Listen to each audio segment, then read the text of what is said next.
பெண்களுக்கு ருதுவான ஜாதகத்த தான் பார்க்கணும்னு அப்படிலாம் ஒண்ணும் இல்லைங்க. அதாவதுங்க ஒரு காலத்துல ஜாதகங்கள் எழுத மாட்டாங்க. அப்ப ஒரு பெண் குழந்தை பிறந்தாலே வந்து கள்ளிப்பால் ஊத்தி எதையாச்சும் எள்ள கிள்ள போட்டு கொன்னுகிட்டு இருந்தாங்க.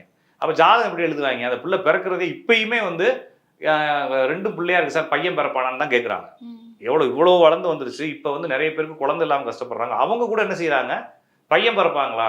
முன்னொரு காலத்தில் அப்படிங்கிறப்பலாம் பெண் குழந்தை பிறந்தாலே அது வந்து ஒரு பாரமா நினைக்கக்கூடிய வயசுல அவங்களுக்கு எப்படி ஜாதகம் எழுதுவாங்க? அத எப்படி பண்ணுவாங்க? சரி, இந்த பிள்ளைக்கு ஏதாச்சும் கல்யாணம் பண்ணி குடுக்கலாம்னா அவன் ஜாதகம் கேட்பான். அப்ப ருது ஜாதகத்த குடுத்து தான் கல்யாணம் பண்ணியிருந்தாங்க. இவ்வளவுதானே தவிர, ருது ஜாதகம் என்பது ஒரு மனிதனுடைய அந்த பெண்ணுடைய வாழ்க்கையை சொல்லுவதற்கு உதவாது. ருது ஜாதகம் இல்லாத குறைக்கு எழுதுனது தானே தவிர, குழந்தை பிறந்தப்ப அதை பெரிய பாரமா நினைச்சிருப்பாங்க. அந்த பிள்ளையை நான் முழிக்கவே மாட்டேன்னு சொன்ன ஆளுங்களா நமக்கு படத்திலே பார்க்குறோம் இல்லைங்களா? அப்படிலாம் எவனுக்கு முதல் குழந்தைக்கு எழுதுவாங்க. அதுக்கப்புறமா அடுத்த குழந்தைக்கு எதுக்கு எழுதுனா அடுத்தடுத்த வருஷம் டெலிவரி ஆகிட்டே இருக்கும். பெண்கள் வந்து பொதுவாக இந்த எல்லா ஊர்கள்லையுமே ஒரு விதை நிலமா தான் பார்க்கப்படுறாங்க. நம்மளுடைய சந்ததியை வளர்க்கக்கூடிய ஒரு விதை நிலமா பார்க்கப்படுறோம். அந்த நிலம் சரியாக இருக்கணும் அப்படிங்கிறதுக்காக எல்லாமே ஒரு ஒரு மைண்ட் செட்ல பார்க்கறதுனால அதை பார்க்குறானே தவிர அது தேவையே இல்லை. பிறந்த ஜாதகம் தான் மெயின். ருது ஜாதகத்தை வச்சு ஒண்ணுமே பார்க்க முடியாது.